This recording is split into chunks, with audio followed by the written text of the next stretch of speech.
Hi everyone, this is going to be the Taurus season video, or the Taurus year ahead video. Now yeah, it'll be very significant for those who have Taurus sun and Taurus rising, but anybody who has any Taurus placement in your chart, you are starting a new cycle. And as you see how I have the quarters set up, it's starting with the first quarter being right now for May, June, July, and then the second quarter would be August, September, October. The third quarter is going to be November, December, and then January of 26. And then the fourth quarter is going to be February, March, April. So that's the different time frames as the sun goes all the way around the 12 months and comes back to home next May in Taurus time again. So it's the cycle of the solar cycle of the Taurus energy. Now, it's not just for your sun, rising, moon. I have this little chart that I did before. So if you have any placements in Taurus, this is going to affect you. So I was just thinking, I really don't have to talk about Neptune and Pluto because nobody living today has Neptune and Pluto in Taurus probably. But here's the rundown. So if it's your sun, that's your personal solar return, new year, your birthday season. If your rising sign is going through your first house, that's your self-expression, your self-actualization, how you present yourself to the world. If you have a moon in Taurus, this is going to be a new cycle that influences your intuition, your subconscious mind, your dreams, your mother. Mercury in Taurus, communication, writing, thoughts, ideas, and community. Venus in Taurus, love, romantic or otherwise, creativity, money, and wealth.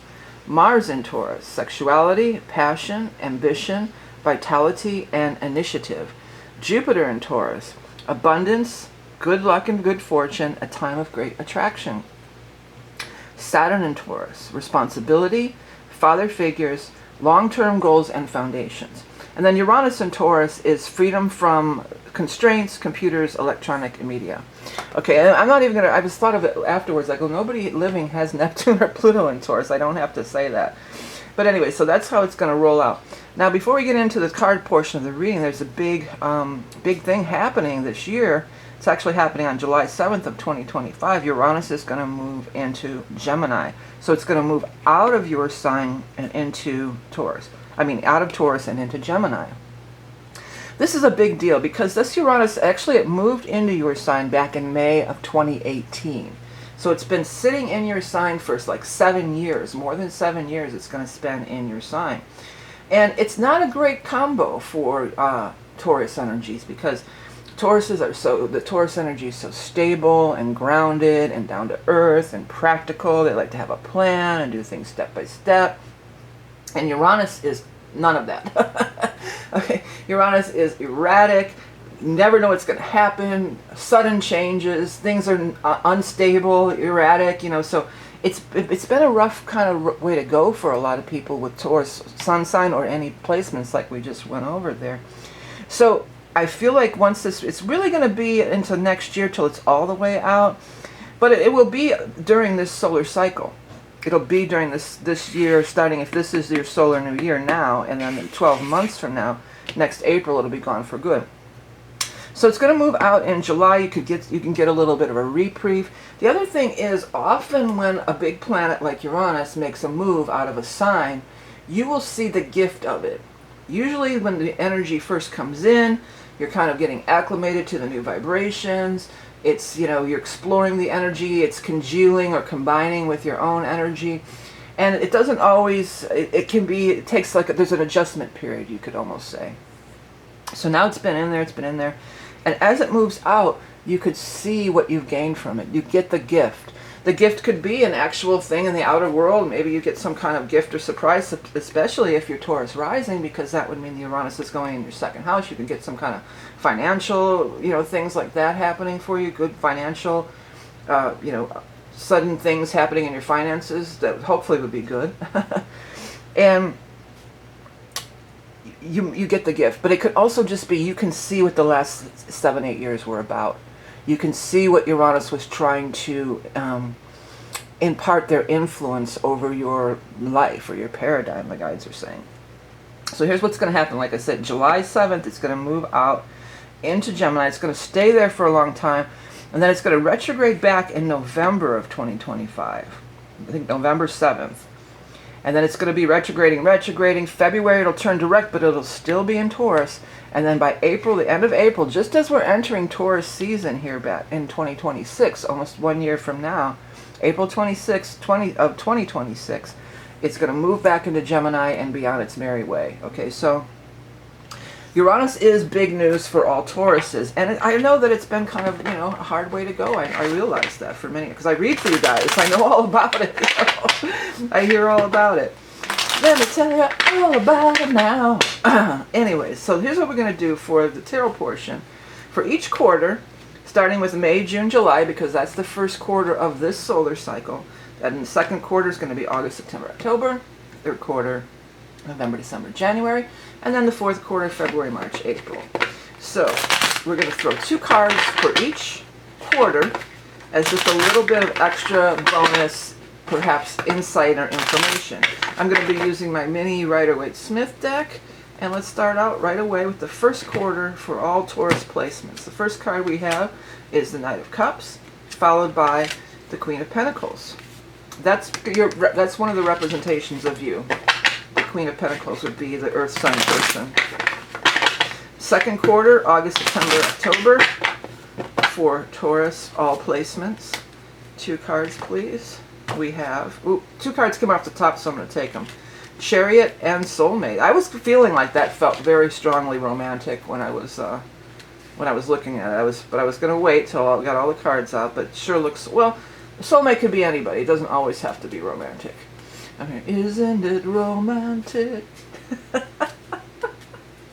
That's an oldie but moldy. All right, next. For the third quarter, November, December, January 26, for our Taurus friends, we have the 7 of Swords, followed by the King of Fire, King of Rods. And then the last 2 cards for our Taurus peeps for the fourth quarter, which is going to be February, March, April of next year, leading up to your solar return of 2026. And here's the 2 cards for that quarter solar cycle. Got the Temperance card and the Hierophant. 2 major arcana finishing off your solar year. So pretty interesting, huh? Well, this is definitely some kind of a relationship. Look how you're looking at each other. Usually the Knight of Cups, well, it could be astrology-wise, Knight of Cups could be a water sign person, which is Scorpio, Cancer, Pisces. But it could just be, the Knight of Cups definitely symbolizes romantic, emotional connection. And when you translate the tarot over to like just a regular deck of playing cards, the cups energy represents the cards. It's the same thing. So it's matters, affairs of the heart, matters of the hearts. And that red on her dress is really standing out to me. Now, when I said heart, that grabbed my attention, so it could be, but if you look at chakras, that's the root chakra, that's the Kundalini. But this is an important relationship that's coming into fruition during this time frame. Perhaps with a water sign person, perhaps romantically, but there's an emotional connection on whatever level. And perhaps during water sign season. So during the first quarter, the water sign season is going to be Cancer's time. So that's going to be from late June to, June 20th, well, solstice. I do have that solstice reading too, by the way. So like June 20th through July 20th, roughly. Could be the season, could be the person, could be their intention, or all of the above, okay? Next, second quarter, August, September, October. Here's that soulmate energy. So I do feel like it's tying into that. For some of you, if you're planning a trip and you're single and looking, I do feel like you could possibly meet somebody on some kind of, while traveling or on some kind of a trip. That feels very strong. Or if you've already established this relationship back here, this could be the two of you planning some, big trip together or something. Chariot doesn't always mean a trip, but I'm leaning towards that really strong, I think, for most people. Chariot could be maybe you're going to get a new car. Chariot is actually the highest success card in the entire deck, so it could be some kind of major coup, some kind of major victory. Often I will put it as the phoenix rising from the ashes. So again, tying back to the relationship idea here, this could be, maybe you've been out of the game for a while and now you're ready. This person, you're strong, you're ready to start again, and you meet just the right person. But whatever this is, it feels like it is going to be done as a team or in a pair. Even the 2 sphinxes down here are really standing out to me. So there's this 2 energy, working together as a team or with other people. Okay, third quarter, which would be in this Taurus solar new year, November, December of 2025, and then into January of 2026, okay? Seven of Swords, something's been taken away from you unfairly, or you feel like you've been cheated or done wrong or something. I'm feeling that this, he's got red shoes on, I guess, but I've never noticed this on this card. They look like socks. So I almost feel like it's something like you're going to have to pick up and change, make a change quickly. Now, isn't this November? Isn't that when? Yeah, November is when Uranus goes back into your sign, by the way. So it could be some Uranian thing. You think, just when you think you're done with Uranus, here he comes again and, you know, mucking things up. But there is, this feels good.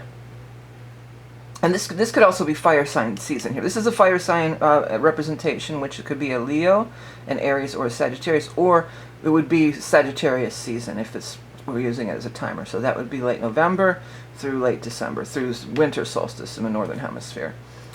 So for some of you, these carnival tents and stuff are standing out to me. You might have a chance to run away with the carnival or something. You might have to pick up and go quickly. Or maybe you meet somebody and you decide you're going to run off with them. They're traveling through town or something, a carny person. I don't know. Different for everybody, but I don't feel like you're running away from the King of Rods. As a matter of fact, I feel like they're to help. And I feel like for some of you, this could be somebody that you can go to get help. So if it is like, say it's a work situation, or maybe this is the HR person that's going to step in, or maybe this is, usually I don't use the King of Rods as the lawyer, but I'm feeling like it could be something like that. This is the lawyer, or this is the person that can help you retrieve whatever's been taken away, or bring things back into balance, which is showing down here as we move into the last quarter, which is going to be February, March, and April of 2026, and then the sun returns back to its the solar return of Taurus energy, okay? You've got two major arcana, so big things are happening by the end of this cycle. Now, the Temperance also has the two cups there. We got the two energy here, two energy here, two energy here, two energy here. So I do feel like themes of partnership and working as a team and working with two people working together is going to be a big theme this year. But the bigger message always with the Temperance card is it's your spirit guides, angels. They are working for you. And they can see well beyond anything that we can see here on our earthly existence here. So they are putting circumstances and situations together that are going to be for your highest good, but also align you. Now, this, I think these are these daffodils, or are these yellow irises? Are they yellow irises? They look sort of like irises, but they're yellow. I just got to find out. My irises are purple, but I do know that they come in different colors. So I wonder if there are yellow irises. Let's check that out really quick. Just going to check it real quick. Are there yellow irises? Question mark. Yes, there are yellow irises. So these are these yellow irises. Here's the thing. Now, yellow irises are kind of not the norm. So something a little bit unusual, something a little different. Originally promoted for erosion control, ornamental value, and its ability to remove metals and nutrients from sewage treatment plants. Interesting. So you could be going through some cleansing too. And the sewage, this almost looks like, I mean, I could see this. I know it's a dirt road, but look, doesn't it look like brown, dirty water going in there, and then they're touching it and cleansing it? So it might be some kind of, maybe you need to do some kind of a cleanse, or maybe you need to do some kind of, yellow irises are one of the rarest, eye colors. That's not an eye color. Well, maybe you'll meet somebody with yellow, who has golden eyes too. Could be like that. But then you have the Hierophant here. So this is a larger group or organization. For some of you, it might be some kind of environmental thing. You might be getting going together and getting a bill passed in your country. Well, your country or your county is what I was trying to say for some reason. In the area that you live, you might be like, hey, they're dumping sewage in the water. We got to do something about it. But also, it could just be in your life. You may be going through some kind of a cleanse. You may be, whatever it is, you're aligning with your higher spirit, and there's higher forces at work with the double major arcana. The Hierophant talks about a bigger group or organization being involved. So Sometimes it's a church, often it's a church, it can be educational, it could be a large corporation for some. If it's a large corporation, it may even be a continuation of this whole thing. If you had some kind of, not snafu, what are they trying to tell me? Well, some kind of thing with your job. I'm not getting the right word, it went away already. This may be, you know, taking it to the union rep. This could be the union rep or the of the bigger conglomeration here, or even the court system, who knows. But whatever it is, it's definitely very positive. You're being guided, you're being led to these higher things, and you are being cleansed. You're being cleansed of your burdens, you're being cleansed of whatever the case might be. And it also could be that there's something really rare and unusual coming your way, because those irises are yellow. That is rare and unusual color for them. Okay? All right, everybody. Well, thanks for tuning in. Don't forget to check out your regular monthly reading. And if you are a Taurus sun sign or rising sign, this is a great time to order that solar return reading that I do have. It's an astrology report, but it's like 60 to 70 pages long, covers the entire year, every single astrology aspect. And right now I am open for the solstice reading, which is an interesting one because we have Jupiter involved and the Neptune and Aries. And if you are getting affected by these big transits of the Uranus, if it's hitting anything of your Taurus directly, it'll be discussed. You know, it's like a mid-year astrology check-in, and there's all sorts of other readings there on my website also. Now, be aware that there's all kinds of frauds out there, imposters. For me particularly, you have to go to my website. I will not be messaging you on social media, nor will anybody else. You know, pretty much, you can pretty much say that. But I know for sure at me. Just go to my website if you want to contact me about a reading or anything else. So I hope you have a great year. Happy solar return to all the Tauruses out there. And everybody celebrating this new cycle of Taurus energy for the upcoming 12 months. Have a great one. We'll talk again soon. Bye.